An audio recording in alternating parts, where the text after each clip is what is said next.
Knew there was an issue with Biden and had their doubts, but the higher-ups who really dictate what goes on over the airwaves and tell the lower-level staff what to do and what to report. But now it's all blown up. And to quote the Axios article, the dogs are loose. And you know why the dogs are loose now? It's because after the debates, all signs definitively point potentially to Biden losing to Trump in November. And panic is now set in, and the left-leaning media is going to unleash the hounds on Biden today. It looks like they're trying to get him to drop out of the race. This is a wake-up call, though, for our industry. And anyone who had the guts to bring this up over the last few years is now vindicated. I'll say it again. This has been going on for years. We should be in a position where you are. Why can't the experts say we know that this virus is in fact it's going to be, or excuse me. Okay, joining me now to discuss GOP political strategist and insider Gene Valentino and Democrat political analyst Jason Nichols. Good to see you both, gentlemen. Thanks for coming on. Thanks, Bob. Gene, I want to get your reaction to this, the potential cover-up that has been going on, media not asking these questions. Then all of a sudden today, they're going to let the dogs loose on Biden all of a sudden. Why do you think this is going on? What's your take? Well, on a personal note, we all feel sorry for anyone of age that's failing. But you nailed it, Bob. The media has overlooked it because George Soros was funding a cabal that happened long before Barack Obama to try to steer us towards a Marxist state where the masses don't make the decisions, the select few, like George Clooney's trying to do right now. If the truth be known, we are there is a meltdown before our eyes in the Democrat Party, and it's too late for them to recover with an alternative, Kamala Harris. They just better suck it up, hang on to Biden, and ride it out, because you're only going to fraction the Democrat Party further.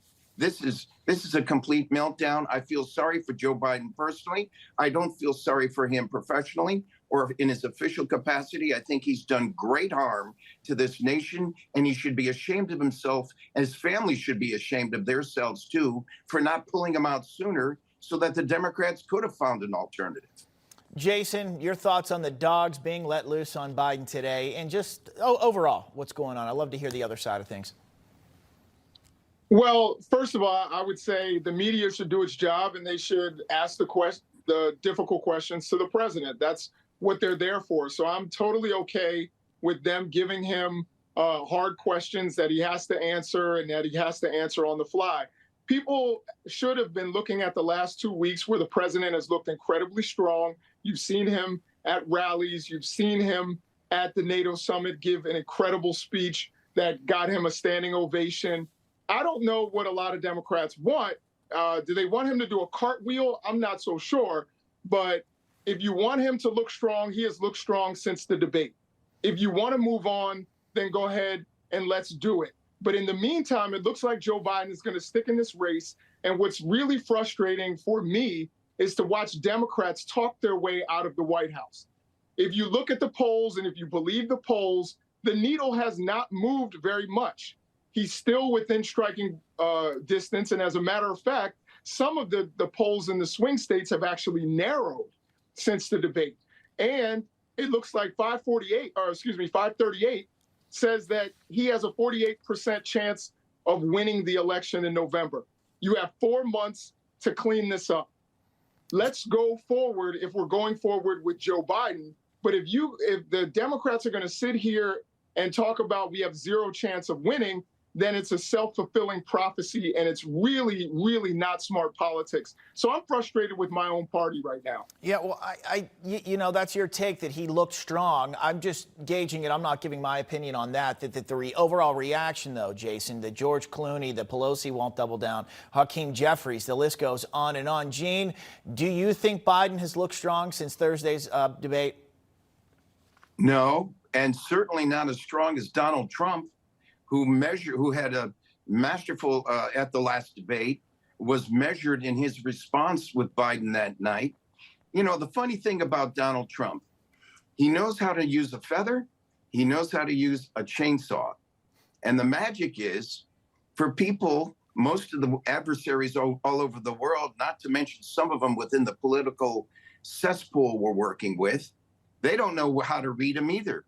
And therein lies Donald Trump's strength. He will pick him. Who's the vice president right now? We don't know who his pick's going to be yet. I think the way he's managing that is interesting. Yeah. Jason, I want to ask you, you got 20 seconds. If Biden isn't 100% going to be the nominee, why is he facing so much blowback? Why aren't they all just rallying around him at this point? I think because Democrats are notorious bedwetters, and in this case, they're completely incontinent, and they're freaking out rather than moving forward and using the resources that they have. They have lots of money. They have lots of supporters that are rallying behind the party, but instead they're sitting there and having this discussion over and over and over again when Joe Biden has said that he's running.